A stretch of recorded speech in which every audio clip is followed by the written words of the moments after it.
BRICS is expanding and its clout looks to be growing. The bloc of developing economies wants to counterbalance Western-led institutions, but can it reshape the financial world order? We start at the White House, where President Donald Trump has threatened the BRIC nations with 150% tariffs if they try to undermine the U.S. dollar. Trump's new art of the deal playbook, threatening steep tariffs as an act of diplomacy. This weekend, Trump warned he will inflict a 100% tariff on BRICS. The first thing I said is any BRIC state that even mentions the destruction of the dollar will be charged a 150% tariff. The U.S. side was constantly on the agenda with its tariffs and trade restrictions against Canada, Mexico, and China. Another focus of the Washington administration has been BRICS, which includes Brazil, Russia, India, China, South Africa, and Russia. The BRICS countries are interested in creating a new currency to compete with the U.S. dollar and recently announced plans for a blockchain-based payment system. The BRICS currency was a topic at the 2024 BRICS Summit, which took place on October 22-24 in Kazan, Russia. At the 2024 BRICS Summit, Russian President Vladimir Putin appeared on stage holding what appeared to be a prototype of a possible BRICS banknote. At the summit, the BRICS countries continued discussions on potentially creating a gold-backed currency, known as the unit, as an alternative to the U.S. dollar. The potential BRICS currency would allow these nations to assert their economic independence while competing with the current international financial system. The current system is dominated by the U.S. dollar, which accounts for about 90% of all currency trade. Until recently, almost 100% of oil trade was conducted in U.S. dollars. In 2023, however, it was reported that 1/5 of oil trade was conducted using currencies other than the U.S. dollar. At the center of this ongoing situation is the U.S. trade war with China and the U.S. sanctions against China and Russia. If the BRICS countries create a new reserve currency, this would likely significantly impact the U.S. dollar, potentially leading to reduced demand, or what is known as de-dollarization. This would have implications for the U.S. and global economies. For all these reasons, U.S. President Donald Trump has targeted the BRICS hard. He announced incredible tariff rates against the group. Trump claimed that BRICS would not be able to recover easily after these tariffs. We will now take a look at the full details of this situation and examine the implications of the fierce rivalry between the U.S. and BRICS. Donald Trump has repeatedly warned the BRICS countries against any attempt to replace the U.S. dollar as the global reserve currency. The U.S. leader also stated that if the BRICS pursued an alternative, the member countries of this group would face significant trade restrictions and taxation. At the time, Donald Trump announced that he would impose a 100% tax on the members of the group if the BRICS played games with the dollar. Trump even stated that he would directly cut U.S. trade ties with any country that tried to influence the dollar. This stance was similar to Trump's previous statement in which he threatened punitive tariffs if the BRICS continued their efforts to reduce dependence on the U.S. dollar. With such assessments and statements, Trump made it clear that he was against any kind of shift away from the U.S. dollar. But it seems that all these warnings and punitive sanctions against the BRICS must have been insufficient for Donald Trump. For the last time, Trump showed his harshest reaction to this group so far. Donald Trump kept his word and targeted BRICS with an incredibly historic tariff rate. U.S. President Donald Trump suggested that BRICS, which includes India, was disintegrating after he threatened to impose a 150% tariff in response to their efforts to undermine the U.S. dollar.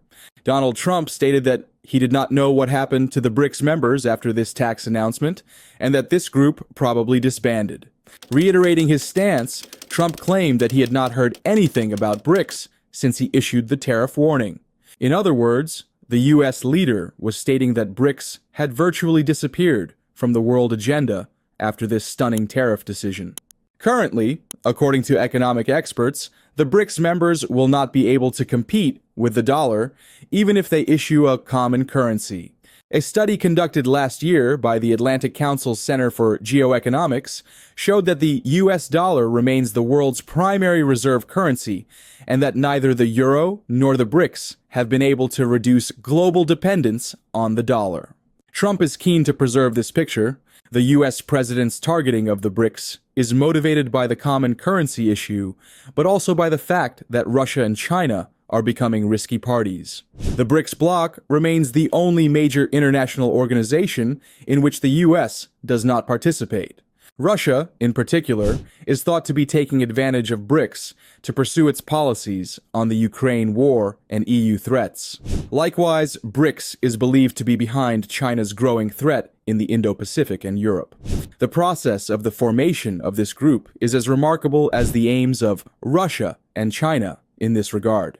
The acronym BRIC, which initially excluded South Africa, was coined in 2001 by Goldman Sachs chief economist Jim O'Neill in a research paper highlighting the growth potential of Brazil, Russia, India, and China. The bloc was established as an informal club in 2009 to provide a platform for its members to challenge a world order dominated by the U.S. and its Western allies. Brazil, Russia, India and China, collectively known as BRIC countries, have called for a greater voice and representation of emerging economies in international financial institutions. South Africa was the first country to benefit from the bloc's expansion in 2010 when the group became known as BRICS.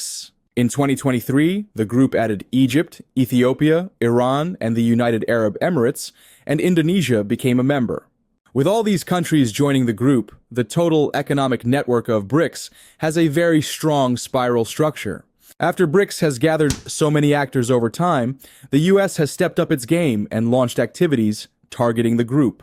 The aim was to prove that BRICS was not capable of harming the U.S. Following the announcement of the BRICS expansion in 2023, former U.S. National Security Advisor John Bolton appeared before the press to address concerns about the threat the bloc poses to Western interests.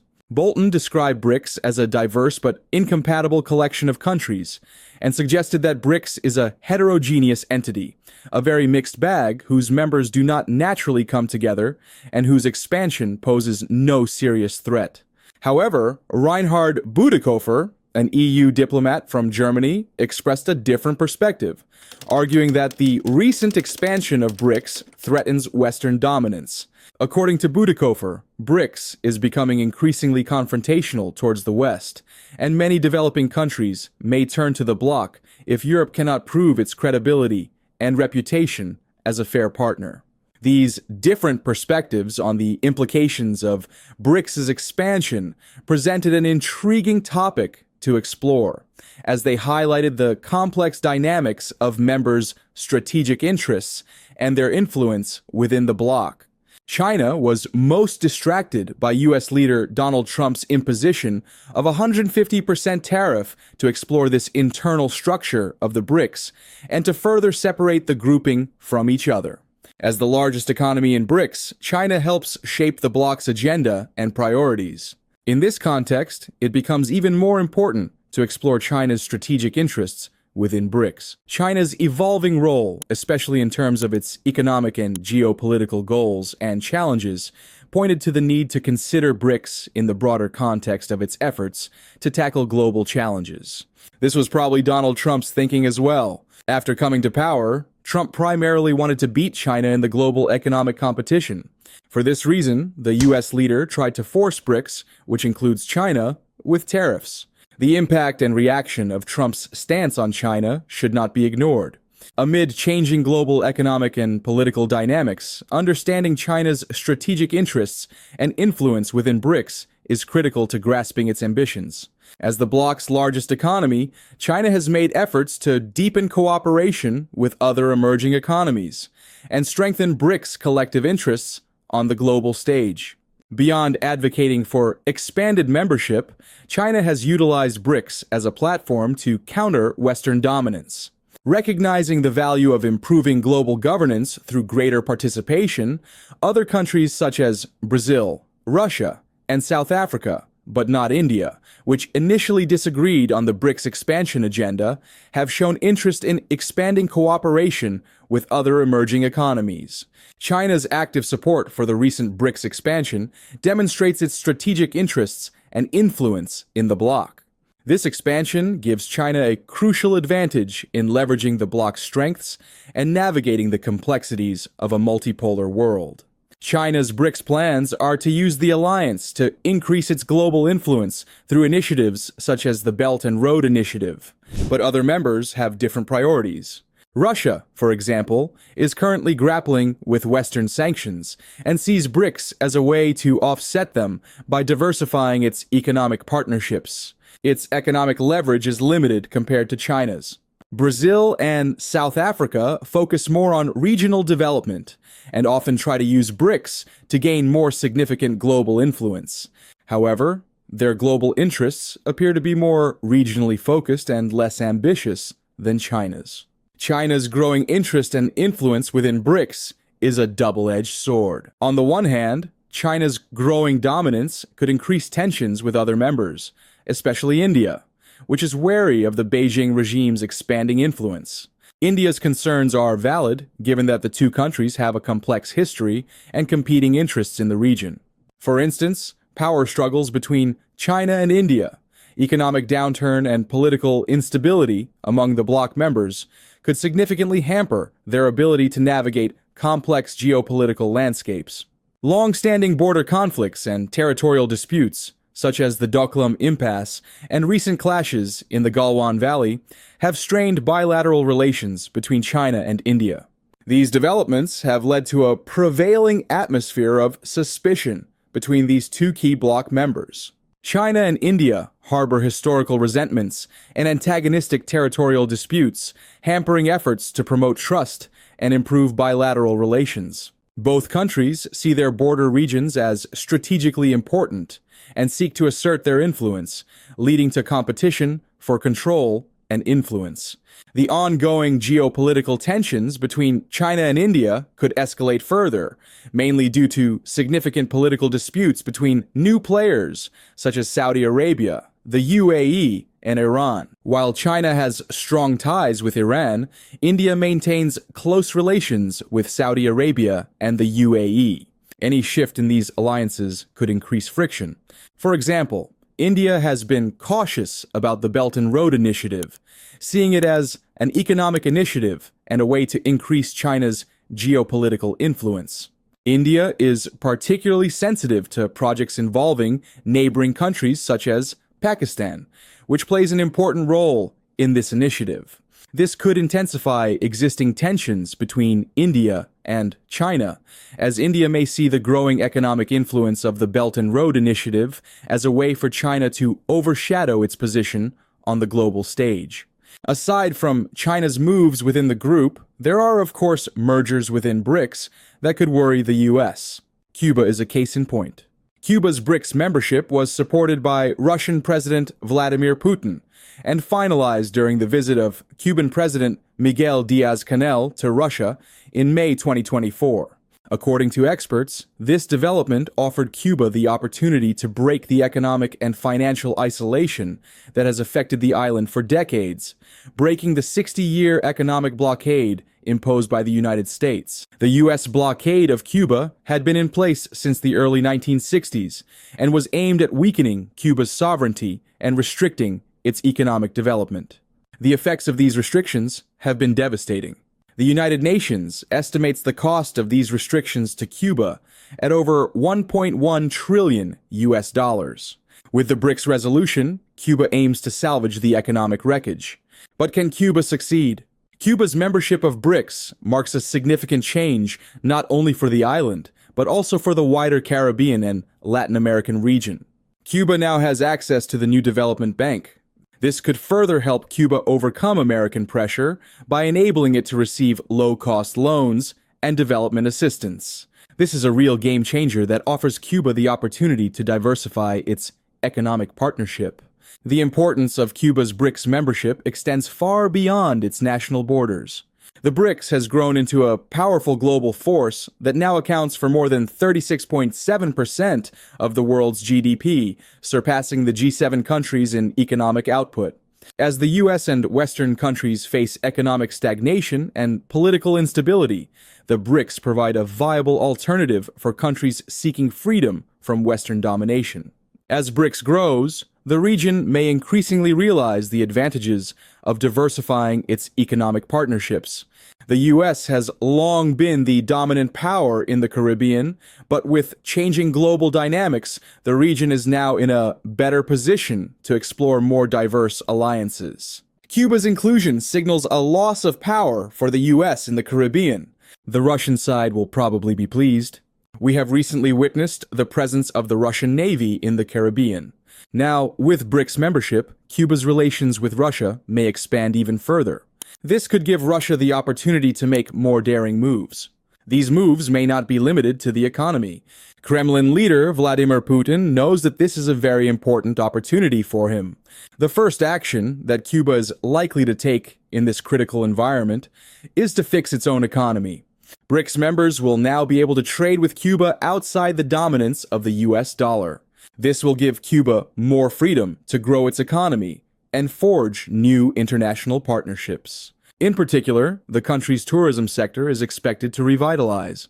Once a cornerstone of the Cuban economy, the tourism sector struggled to recover from the pandemic. Now, with BRICS membership, Cubans believe there is a new chance. For Cuba, joining BRICS Plus represents an opportunity to strengthen its economic and political ties with key global players outside the Western sphere of influence. This offers Cuba the potential to access increased trade and development finance. Membership in this expanded coalition is also seen as a symbolic victory for the Cuban government, demonstrating its resilience and ability to forge strategic alliances despite decades of U.S.-led sanctions and diplomatic isolation. Cuba's decades-long struggle with U.S. sanctions dates back to the 1960 embargo that followed Fidel Castro's alliance with the Soviet Union. This isolation has shaped the island's resilience and confidence in alternative alliances, making its inclusion in BRICS Plus a continuation of its strategy to counter Western economic dominance. However, the support offered by Cuba's BRICS Plus allies, especially China and Russia, seems more symbolic than substantive. While these countries have endorsed Cuba's inclusion in the bloc as a sign of political solidarity, the material economic assistance provided is mostly limited to crisis management. The island's economic collapse has negatively affected its trade relations with China, with the Caribbean state unable to pay its debts to Chinese companies. However, there is no significant financial assistance from Moscow, largely due to Moscow's own domestic and international challenges. Therefore, the tangible benefits of Cuba's BRICS Plus membership are likely to be delayed, underscoring the need for the island and its President Diaz-Canel to pursue structural reforms and take advantage of multilateral opportunities to address its persistent economic vulnerabilities. In particular, there is also the possibility that U.S. President Donald Trump could target the BRICS with a 150% tariff on Cuba in a similar move. This would probably make Cuba regret joining BRICS. In short, Donald Trump doesn't want BRICS to grow and create a rival currency to the dollar. Mr. Trump has the potential to use all the tools of trade wars to achieve this. Thank you for watching,